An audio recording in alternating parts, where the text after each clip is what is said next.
Hey everyone, Eli here with Deep Discounts Club. Today I'm bringing you a look at this eLinkSmart lock. This is a combination lock, has 9 digits. It also has a fingerprint scanner on the back there.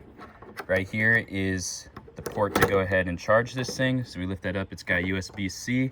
It comes with the USB-C cable.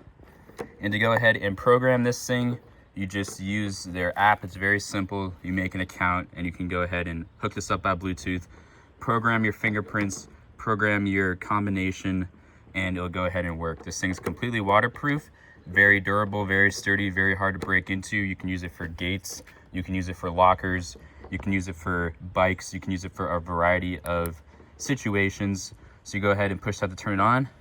There's that fingerprint reader again. I'm gonna go ahead and put my finger on it, and it's unlocked just like that. You wait a second or two, and you can go ahead and lock it again just by pushing up on it like that. Let's go ahead and try out the passcode.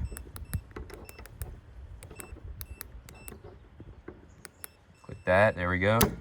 Boom. Super simple to use. I highly recommend this lock because it has a variety of unlock methods. You can also even unlock it through the app or through your Apple Watch. So you can get the app on your Apple Watch and unlock it that way. So it's very great and it is highly worth it. Thanks for watching.